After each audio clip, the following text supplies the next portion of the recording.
forehands can be hit in many different ways. You can either have a big wind-up, you can have a more compact wind-up, you can play with topspin, you can play with slice. The follow-through of different strokes may be different. Everybody has their own style. Now, if I were to become your personal teacher or coach, I wouldn't teach you a style. What I would rather do is teach you those things that are common threads in all good forehands. Then you can develop your own style. This is what a forehand would look like without style.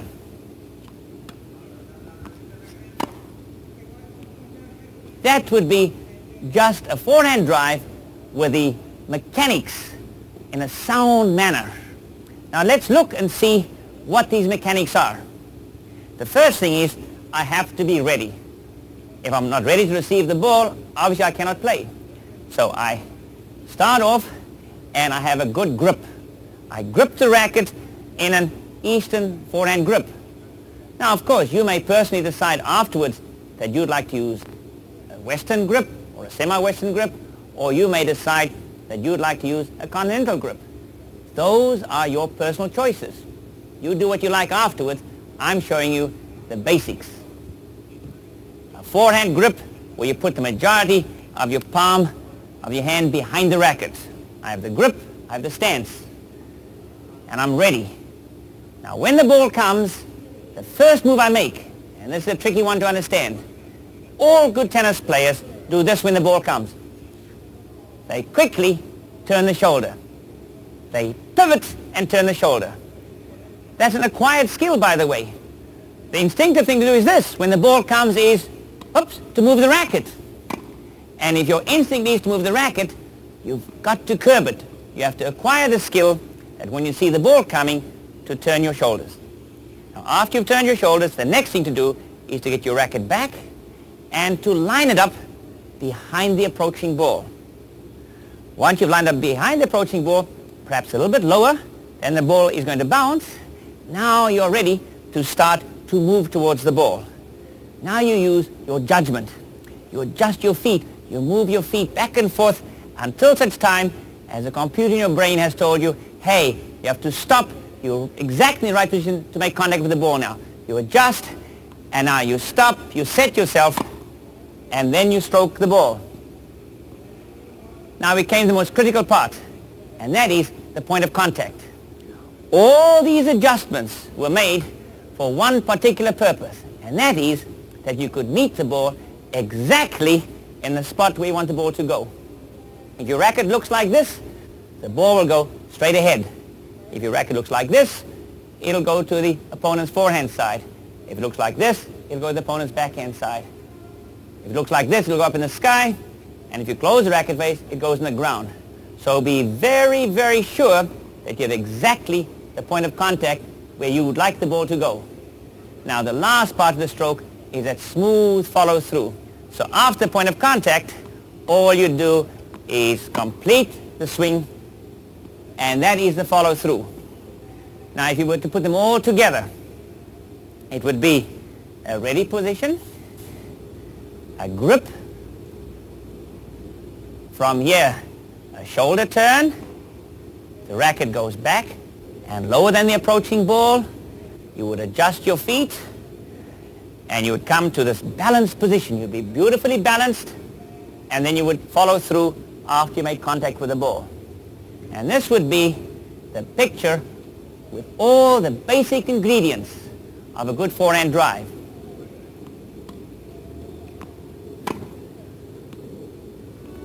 First, a balanced base. Correct grip, a shoulder turn, and a pivot. Have your racket properly set and aligned. Now step in and stroke the ball.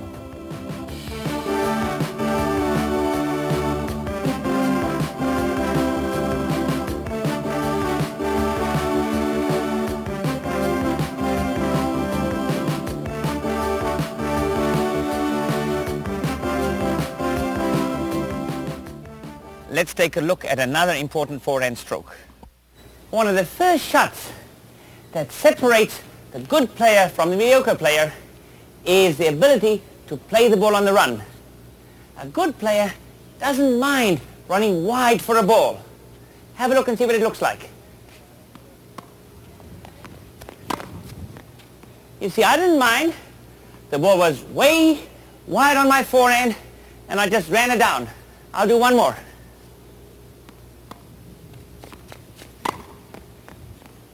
And that's what it looks like. The key was balance. I was balanced while I was hitting the ball. Now, look what I'm going to do this time. I'm going to play the ball in an unbalanced manner.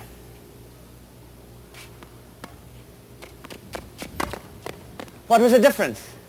I was leading with my head. The moment you lead with your head, you cannot control the ball. And this is what you have to correct immediately. I'll show you a little trick that will help you to learn how to play a balanced forehand while you're on the run. Now, here's a prop we can use to develop this skill to play a balanced stroke while on the run. Normally, I'd put my head on like this, but now I'll turn it upside down. Now, it'll rest rather precarious on my head. And if I'm balanced, even though I'm on the run, it should stay on my head. Now, look what would happen if I were to lead with my head.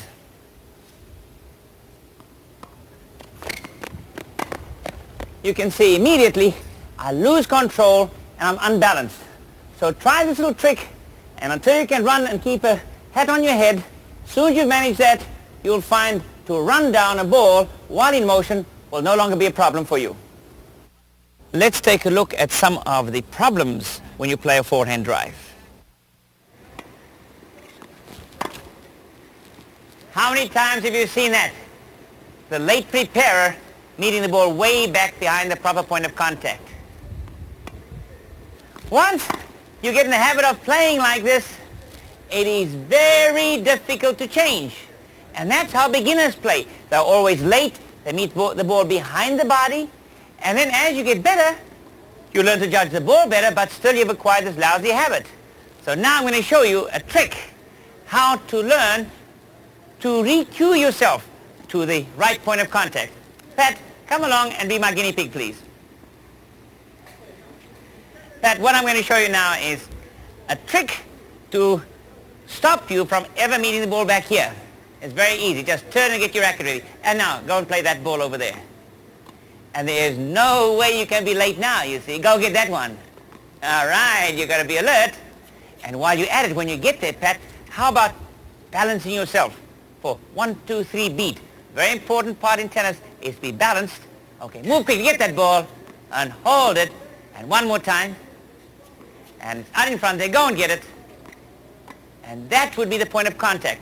So you see, just by practicing this exercise, if I'm not here to toss the ball for you, get a friend to do it, and this becomes a point of contact. Now, a real live ball from the other side, and look for your new point of contact, and there you have a beautiful forehand drive. One more, please. Out in front. Absolutely perfect. Thank you very much, Pat. That was great. Thanks a lot.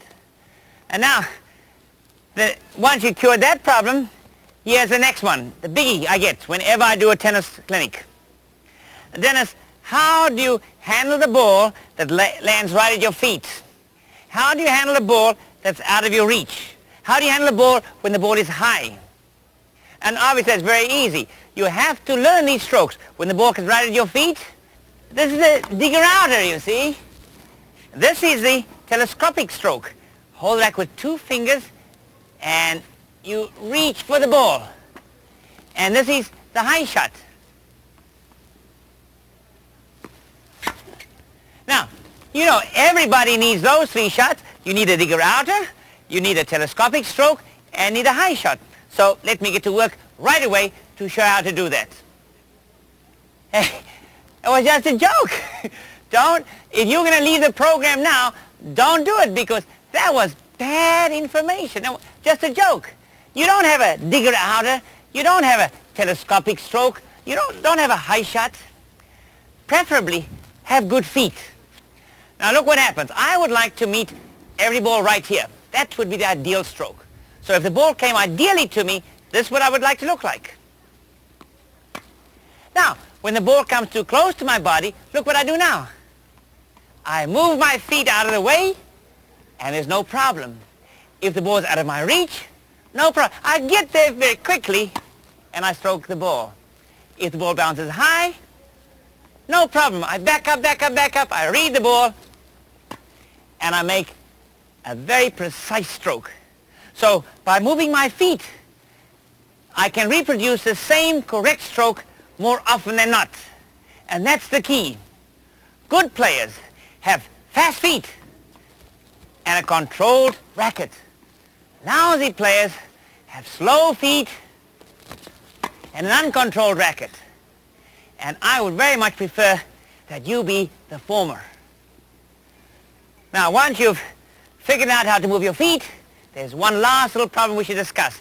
What about the wristy, uncontrolled player? Forehands that look like this. How to fix wristy forehands. Here's an easy way to correct it. Choke the racket. Hold the racket halfway. And by doing this, you're going to have a very, very unhappy experience.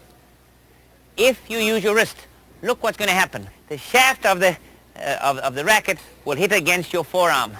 And that should cure you very quickly from using your wrist. Now, you don't want this to happen again, so you hold the racket halfway and you keep the butt of the racket very still.